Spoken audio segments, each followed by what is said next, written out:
किया राम माया सब जग जानी।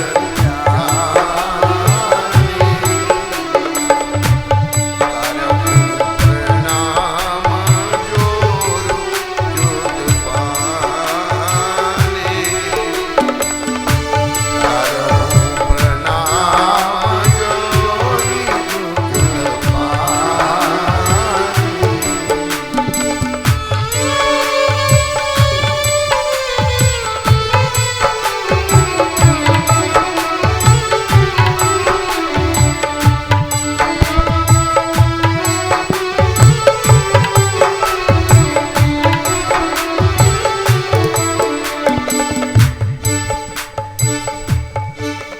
मेरे प्यारे हरिभक्तों माताओं, स्त्री को सीता के रूप में कहा, पुरुष को राम के रूप में, सबका सम्मान करने का। तो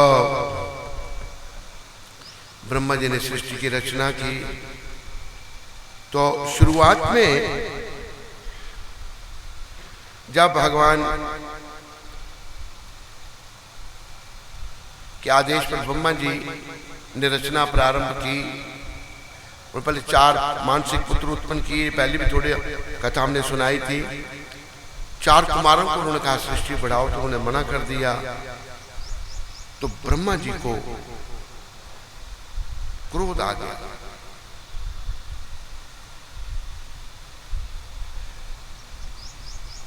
तो उनकी भ्रिकुट से एक बालक उत्पन्न हुआ। वो पैदा होते ही रोने लगा। उसका नाम रुद्र रखा। वही शंकर भगवान का स्वरूप था। तो और उसे, उस बालक को 11 और नाम दिए। मनु, महीनस, महान, शिव, त्रिध्वज, उग्ररेता, भव, काल, वामदेव, मनु और धृतव्रत। तत्पश्चात ब्रह्मा ने उसकी 11 पत्नियों के नाम बताकर उसे प्रजा की वृद्धि करने को कहा। ब्रह्मा जी के कहने पर परम शक्तिमान रुद्र ने बहुत सी प्रजाओं की सृष्टि की। जब वे सब एक जगह एकत्रित हुए, उन्होंने पूरे संसार को निकलने का प्रयत्न किया। ब्रह्म अपना रुद्र भगवान की जो सृष्टि हुई, इकट्ठे हुए सारे संसार को निकलने लगे। तो ब्रह्मा जी भयभीत हो गए। जब वे ब्रह्मा जी पर भी आक्रमण करने लगे, तो ब्रह्मा जी ने रुद्र को समझाते हुए कहा कि मैंने तुम्हें ऐसी प्रजा उत्पन्न करने को नहीं कहा था, और उसे तपस्या करने को कहा। मैत्री जी कहते हैं, इस प्रकार ब्रह्मा जी की आज्ञा पर रुद्र कठोर तपस्या के लिए वन को चले गए। फिर ब्रह्मा जी ने 10 और पुत्रों को जन्म दिया। ब्रह्मा जी का एक वाक नाम की पुत्री थी, जिसने ब्रह्मा जी के मन को आकर्षित किया। पुत्रों की निंदा करने पर ब्रह्मा जी को बहुत लज्जा आई और उन्होंने अपना वह शरीर त्याग दिया। उसके बाद वराह भगवान की कथा। वराह भगवान प्रकट हुए। तत्पश्चात ब्रह्मा ने दूसरे शरीर धारण किया और यह देखकर कि महान शक्तिशाली ऋषियों के होते हुए भी जनसंख्या में वृद्धि नहीं हो रही है, तो उन्होंने अपने शरीर से 2 रूप प्रकट किए। उनमें से नर रूपधारी था वह स्वयंभुमनु, तथा नारी उनकी पत्नी शतरूपा के नाम से प्रसिद्ध हुए। जब सृष्टि नहीं बढ़ रही थी, तो ब्रह्मा जी ने मनु और शतरूपा के रूप में अपने आप को 2 भाग कर दिए और उनकी 5 संतानें उत्पन्न हुई। 2 पुत्र प्रियव्रत और उतानपाद और 3 पुत्रियां आकृति, देवहूति और प्रसूति। मनु जी ने अपनी पहली पुत्री आकृति महर्षि रुचि को, मध्यम देवहूति कर्दम मुनि को और कनिष्ठ प्रसूति दक्ष की के साथ उसका विवाह किया। जब मनु जी ने ब्रह्मा जी से प्रजा के रहने के लिए स्थान पूछा तो ब्रह्मा जी ध्यान में लीन हो गए। और जब ब्रह्मा जी ध्यान में लीन हो गए तो उनके नाक से एक छोटा सा शुक्र रूप में शुक्र निकला और वो देखते देखते इतना विशाल हाथी जैसा बन गया। बहुत विकराल उसने धारण कर लिया और आकाश में स्थित हो गया। वे भगवान वराह थे। बोलो वराह भगवान की जय। अपनी ध्वनि से सबको हर्षित कर दिया। पृथ्वी के उद्धार के लिए जल में प्रवेश करने से पहले भगवान वराह ने अपनी पूंछ फटकारते हुए खुरों से आघात से बादलों को छितराया और वे जल में प्रवेश कर गए। जल में प्रवेश करके एक भक्त कवि उनके बारे में कहते हैं, वसती दशन शिखरे धरनी तब लगना, वसती दशन शिखरे धरनी तब लगना, शशनि कलंक कलेवनि मगना, केशव गीता शुकर रूप जय जगदीश हरे, जय जगदीश हरे। बोलो जय जगदीश हरे, जय जगदीश हरे, जय जगदीश हरे, जय जगदीश हरे, जय जगदीश हरे।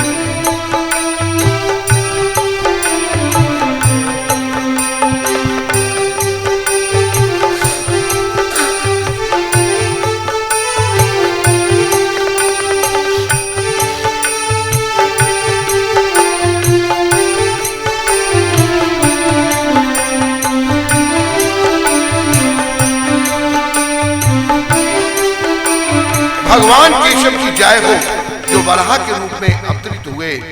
अपनी दाढ़ों में के मध्य में उन्होंने पृथ्वी को धारण किया, जैसे चंद्रमा पर कलंक रेखा हो। भगवान वराह ने बड़ी सरलता से धरती को अपने दांतों पर उठा लिया और उसे जल से बाहर ले आए। उस समय उन्होंने मार्ग में विघ्न डालने वाले महाप्रकारमी प्राकर्मी हिरण्याकश का वध कर दिया। इस प्रकार पृथ्वी को जल पर स्थित करके भगवान अपने धाम को चले गए। सुखदेव जी परीक्षित महाराज से कहते हैं कि महर्षि मैत्रेय से भगवान वराह के अवतार के संबंध में श्रवण करने के बाद विदुर जी ने भगवान की और लीलाएं सुनने का अनुरोध किया। तो आगे और क्या लीला है? दिति, दिति और अदिति दो बहनें,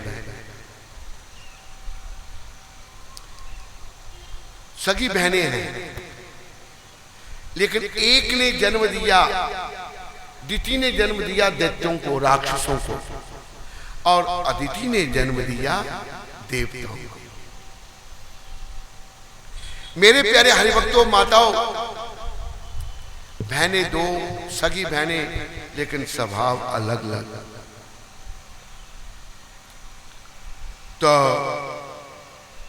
दक्ष की पुत्री दिति ने पुत्र की प्राप्ति इच्छा से कामातुर होकर अपने पति कश्यप से सायंकाल के समय संभोग करने की प्रार्थना की। महर्षि कश्यप ने कहा, यह समय ठीक नहीं है, लेकिन निर्लज्ज दिति, लिखा है निर्लज्ज बेशर्म, उसने ऋषि की धोती को पकड़ लिया। तब ऋषि ने एकांत में उसके साथ समागम किया। तो कश्यप जी ने कहा देखो ये समय बिल्कुल अशुभ है, अभी तेरे पेट से 2 जुड़वा पुत्र होंगे, वह राक्षस होंगे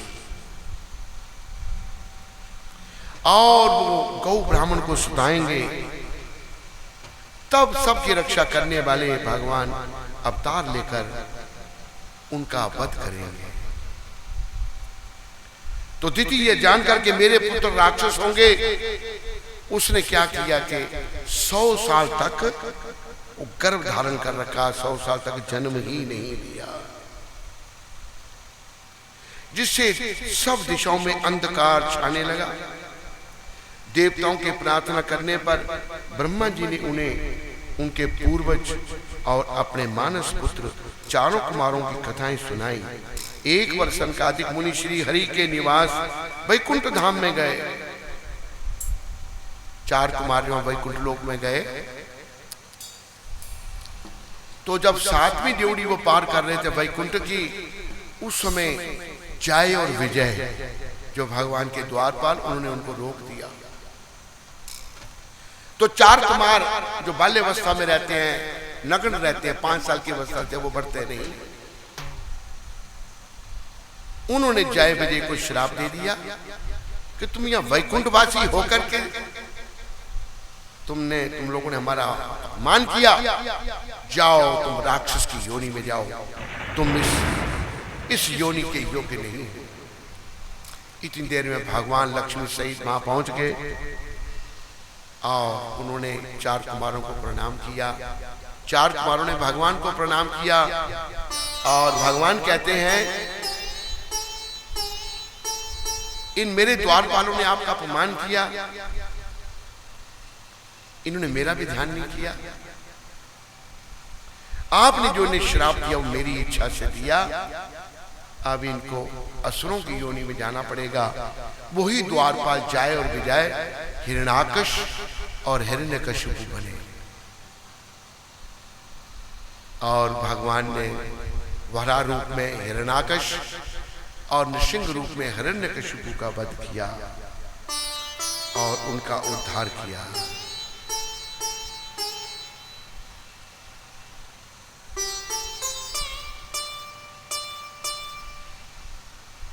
तो इस प्रकार ये संक्षेप कथा आपको सुनाई हमने। दिति के गलत समय में गर्भ धारण करने की ध्यान रखो, गर्भ धारण करने का भी समय है, सायकाल संध्या का समय भजन भक्ति का है, प्रभु सिमरन का है। दिति ने ऐसा किया तो राक्षस पैदा हुए। आज भी राक्षस वृत्ति हो रही है, बढ़ रही है। राक्षस ये नहीं जिसके सर पर सींग हो, राक्षस को जो मांसाहार करता है, जो मदिरा पान करता है, जो व्यभिचार करता है, वो राक्षस है।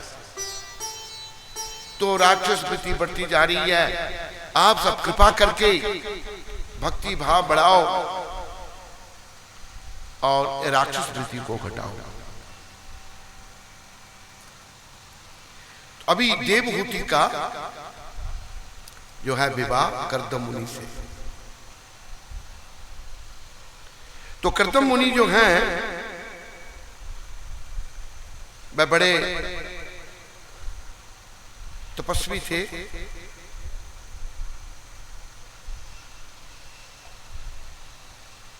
मैत्री जी कहते हैं कि जब ब्रह्मा जी ने कर्दम मुनि को संतान उत्पन्न करने की आज्ञा दी, तो उन्होंने 10,000 वर्ष तक तप किया। सरस्वती नदी के तट पर तप किया, घोर तपस्या। उसके बाद भगवान ने प्रसन्न होकर के उनको दर्शन दिए और वर मांगने को कहा।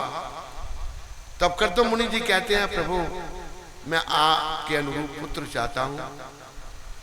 तो भगवान ने कहा, ऋषिवर मेरे अनुरूप तो मैं ही हूं, मैं ही आपका पुत्र बन के आऊंगा।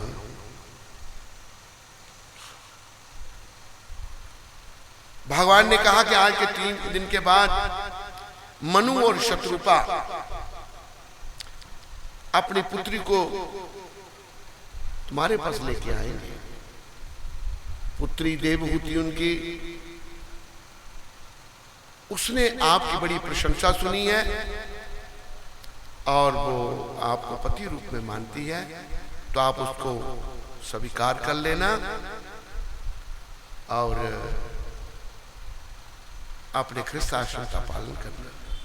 तो तीसरे दिन मनु और शत्रुपा आ गए और उन्होंने आकर के कहा कि ये हमारी पुत्री आपसे विवाह करना चाहती है। तो कर्दम मुनि जी कहते हैं कि विवाह मैं भी करना चाहता हूं, पर एक शर्त पर मैं विवाह करूंगा कि जब इसके संतान हो जाएगी तो मैं वनवास को चला जाऊंगा, मैं संन्यास ले लूंगा। यहां से हमने शिक्षा लेनी है, हर आदमी को 50 साल के बाद घर बार छोड़ करके आगे की तैयारी करनी चाहिए। वैसे भी 50 साल कब, जब आदमी 100 साल का जीता था, 100 साल का जब होता था। तो आज 100 साल का कौन जीता है? एवरेज एज, औसतन एज बड़ी कम हो गई है। हमको आगे का जरूर सोचना चाहिए। अगर मनुष्य शरीर को पा करके हमने अपना परलोक नहीं सुधारा तो हमें आवागमन में, हमें 84 के चक्र में जाना पड़ेगा और बड़ा कष्ट उठाना पड़ेगा। इसलिए मेरे प्यारे हरि भक्तों, माताओं, संदेश ये है कि हम विराग की भावना जागृत करके, विरागी बन के, इस संसार से विराग उत्पन्न करके श्री कृष्ण के चरणों में अनुराग उत्पन्न करें और भगवान के धाम में जाने की तैयारी करें।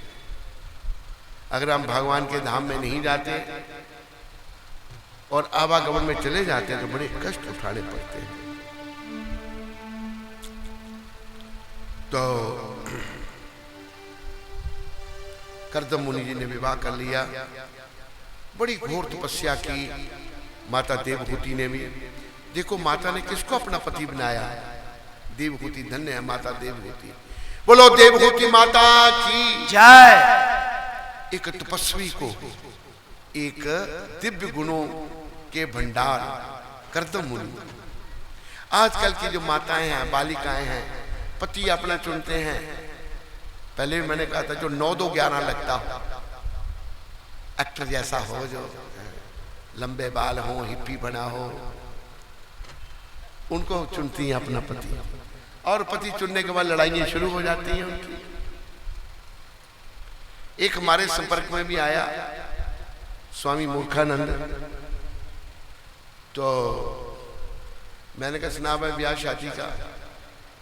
कहते हैं मैंने शादी तो नहीं की पर मैंने वचन दे रखा है। मैंने कहा तू भक्ति पथ में आना चाहता तो उनको बोल दे मैं भक्ति में आ गया हूं कि नहीं, वचन पूरा करना है।